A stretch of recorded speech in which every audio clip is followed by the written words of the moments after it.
Pagtaas ng import clearance fee sa high fructose corn syrup, ating tatalakayin kasama si Pablo Luis Azcona, Administrator ng Sugar Regulatory Administration. Magandang tanghali po, sir. Yes, magandang tanghali po, Ma'am Nina, Miss Nicolette, yes. And welcome sa Bagong Pilipinas ngayon. Yes, salamat po. How do you say magandang tanghali or hapon sa inyo sa Negros? Mayong hapon. Maayong hapon. Or mayong ugto if it's noontime, yeah. Yes. Una po, sa Pampanga, gusto ko rin tanungin. Maya pa ugto kung noon, and then maya pagat panapon kapag hapon. Ayun, sa amin na imbag amalem. Okay, una po sa lahat, ano po yung kasulukuyang pagbabago sa release fee nitong high fructose corn syrup? At ano po ang dahilan ng pagtataas nito? Siguro po, ano ba yung high fructose corn syrup muna? Okay, yeah. Way back sometime 2016 or 17, the sugar industry noticed na there was a drop sa demand po sa sugar. And we noticed na yung dami yung gumagamit ng high fructose corn syrup. And it was deemed less healthier actually. And so in 2017, February of 2017, pumasa yung SRA board na yung high fructose corn syrup will now be required to get an import clearance from SRA. And sinarge po sila ng 30 pesos per 50 kilo bag equivalent po. Kasi liquid siya. And a month later, in March 2017, yung 30 pesos po, ginawang 1 peso and 50 cents. And this remained unnoticed until recently, nung August 6 po, in a meeting with Secretary Laurel and the sugar stakeholders, andun yung farmers natin from Luzon, from Visayas, and from Mindanao. Andun din yung sugar millers and sugar refiners. Nagreklamo po sila na they noticed an entry of other sugars, they called it. So we were tasked immediately by Secretary Laurel to look into it. And while looking into it, we noticed na yung charges pala from 30 ginawang 150. So immediately, the Sugar Board decided to put it back to 30 pesos as a start po. So, para mas malinaw po no, sa ating mga kababayan, sir, ang pagkakaiba po ng rates or fees ngayon, kung ikukumpira ito sa nakaraan, ay from 1 peso and 50 centavos to 30. Yes po. So, ano po yung reason kung bakit noon po ay nasa 30 pesos po talaga per kilo? 30 pesos is 30 pesos per 50 kilos yun. Per bag is the standard po. When you import sugar, it's also 30 pesos. So we decided na since it's there's an equivalent of sugar naman po, there's a ratio for HFCS, ginawa din siyang 30 pesos. And we did not know why it was lowered to 1 peso and 50 cents. So the Sugar Board and the DA and the SRA all agreed na together with our producers na it's just fair no to put it back to 30 pesos para fair siya po sa all other sugars na pumapasok. So napakalaki po, no? From 150 to Yes. 30 pesos, ano? At nakapagtataka kung bakit nangyari ito noon. Yes po. Alam niyo po ba kung bakit ganun kababa at binaba ng ganon? We've been looking through the minutes no, of the Sugar Board and everything, but we cannot find pa po the reason. It's been 7 to 8 years back. So Yes. we're going through a lot of paperwork. And we've also been hardworking on the fact na may na-notice pa tayong pumapasok na mga other sugars, yung tawag, na it's other substitutes for sugar which actually chemically contain sugar also. So yun pa po yung tinatrabaho natin at the moment. So eventually, we will know talaga the reason po. Sa inyo pong assessment, sir, ano naman po ang naging reaksyon ng mga sugar stakeholders sa increase ng import clearance na ito, lalo na po sa Luzon at sa Mindanao? Of course, the farmers and the millers are all happy. Kasi po, if you notice, for the last 5 years or so, yung demand natin for sugar hindi umaakyat. Which is unexplainable kasi po dumadami yung tao sa Pilipinas, dumadami yung consumers, but the demand has not increased. So we are looking for the reason why it's not increasing. Ano ba yung nagsasubstitute po sa asukal? So yun po yung trabaho namin. And of course, tuwang-tuwa po yung farmers and millers kasi government is helping them. Sir Pablo, puwera pa po dun sa mga nabanggit nyo na, ano pa po ba yung mga ibang magiging implications nitong rate increase sa paggamit ng artificial sweeteners at sugar industry sa bansa? Okay, yung 30 pesos po kasi na import clearance, this goes in the corporate fund of the SRA. And the SRA corporate fund po comes from all these fees and liens. And dito po kinukuha yung lahat natin na budget for all the tulong na binibigay natin sa farmers natin. We're hard at work with coming up with new and more productive sugarcane varieties. Locally produced po yan. We breed our own sugarcane varieties. We don't import. We're also hard on improving the mechanization part of the industry. Bumagal kasi yung improvement natin or modernization nung lumiit yung farm sizes because of land reform. So, if you are a sugar farmer and you are only 1 hectare or 2 hectares, ang problema po sa sugar, once a year lang po yung harvest. So, probably a sugar farmer will earn about 4,000, 4,500 pesos a month. Yun lang po. So, if you have a family of 4, how can you afford to buy a tractor and modernize? Tapos, hindi naman po efficient yung mga traktora sa ganong kamaliit na farm size.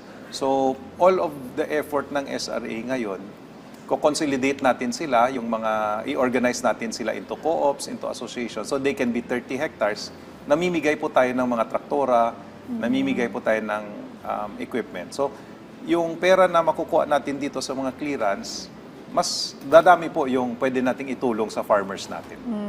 Kumusta naman po yung gano'n, yung pagkaka-consolidate ninyo sa mga farmers na ito? Pumapayag naman sila, wala na mga resistance, and ilan na po yung nag-consolidate or nag-turn into cooperatives? Yeah, so far we've consolidated about 260 block farms tawag natin. So this amounts to about 10,600 hectares na po. And it involves 7,700 farmers, more or less. So when they become a block farm, they get about 5 million pesos of assistance. So meron silang half of that is pera pang puhunan, startup capital, half of that is equipment. So masaya naman po. And then because of it, yung production po nila nag-increase ng 5 to 10 tons per hectare. So malaking increase po. It's a good 10% to 20% increase in production po. So from 4,400 a month, magkano na po ang kinikita nila pag ganyan? Yung nakita ko sa report kahapon, yung usual nilang kita a year is about 58,000 dati. So ngayon, umakyat sa mga 150 to 175,000 per hectare. So it's about threefold. No? So they earn maybe almost 12 to 15,000 a month na po. At least, no? As a big group. help. As a Yes. group. Yes. Okay. Okay, 12 to 15,000 a month per Per farmer. member pa rin po Yes, yun. of course, as a Yes. group. Okay, so sir, paano po naapektuhan yung demand ng domestic sugar sa importation ng high fructose corn syrup sa bansa? Way back 2016, malaki po yung effect. And then because na pumasok yung train law where high fructose corn syrup sweetened products were taxed double compared to sugar, bumaba po yung HFCS demand. So, nag-improve ulit yung demand natin sa sugar po. If left uncontrolled, malaki po yung effect nito sa production natin. Sa demand po, sorry. Okay. Sir, yung explain lang po natin sa mga kababayan kasi baka iniisip ko pag ako unang sinabi alternative sugar, ito ba yung mga sugar-free? Iba kasi itong high fructose corn syrup is actually very bad for Yes. you. Yes. Okay. Yung other sugars na sinasabi, there's it's one group, no, basically. Those are chemically similar to sugar, but in some other form. So that's Like HFCS, How glucose. does it look like? Yung HFCS is a syrup. Some of it Okay. is in powder form. Iba naman po yung totally yung tinatawag nating artificial sweetener. So Yes. yun yung aspartame, sucralose, andun din sumasama yung mga organic like stevia. Yes. So those are totally non-sugars. So Yes. iba naman silang kategory. Pero mas marami po yung gumagamit ng similar to sugar but na-mislabel siya as an alternative. So like high fructose corn syrup is actually, sinasabi nila, it causes obesity. Yes. And it's still glucose. It's fructose, sorry. Then ang dami din gumagamit ng glucose kasi si sugar is sucrose. So it's a technicality that we're working on para paalam din natin sa mga mamamayan natin na ito yung sinatawag talagang sugar substitute is hindi talaga sugar. Ito naman yung iba is just another form of sugar. Yes po. So Oo. other sugars yung tawag sa So, kanila. nilalagay kasi namin yun sa pancake minsan ng mga anak mo. Pero sinabihan kami ng doktor na huwag yung corn syrup Yes. because masama nga. Di daw ma-metabolize, yun yung sinasabi. Yes. That's why. Kaya it causes Hindi talaga siya obesity. healthy. Oo. So, balikan ko lang po last na. Sir, you said na yung mga farmers po, ilang hectares po yung nag-consolidate? Yung nag-consolidate, 10,600 hectares po. 600. Yes. So, ilan po ba dapat yung mag-consolidate? Well, Ideally, kung yung pagsamahin mo lahat. considered Or yung natin- hindi pa. Yung hindi pa hindi pa po, nag-consolidate. we are a 380,000 hectare industry. And yung dapat i-consolidate mga 85%. So malaki-laki pa po. It's going to take us a long while with the current budget that we have. Okay. Yes po. Okay, so Sir Pablo, mensahe nyo na lang po sa ating mga kababayan tungkol dito. Okay, sa mga kababayan natin, rest assured, SRA will always find ways to make sure and inform you kung ano yung tama na substitute sa sugar and hindi. We will also be working hard to protect our farmers and our millers, the producers po, so that we can hopefully be self-sustained po sa sugar side na we will not rely on imports. At the moment, we only rely on imports po to feed the gap ng shortage po natin sa production. And for the consumers, alam ko ito po yung question parati, the sugar supply in the Philippines is actually stable and adequate. Yung sugar price po retail, yung lahat po na farmers ng asukal is also a retail consumer. Yun yung isang misnomer po na hindi naiintindihan. Some people think na yung farmers natin have free sugar. Actually, hindi po. We send our sugar cane to the mills. Ginagawang sugar po to. Hindi namin pwedeng i-withdraw kasi hindi kami lisensyado to do so. So we buy sugar po sa retail market. And the retail market has been stable the whole 2024. Yung retail price natin ng refined ay nasa 85 to 88 pesos. It has maintained there. It has dropped from a high of 136 in late 2022. I remember. Yes. So we are doing our job. We are making sure that the farmers will get what they deserve. And most importantly, also the consumers will get the price that they deserve as well.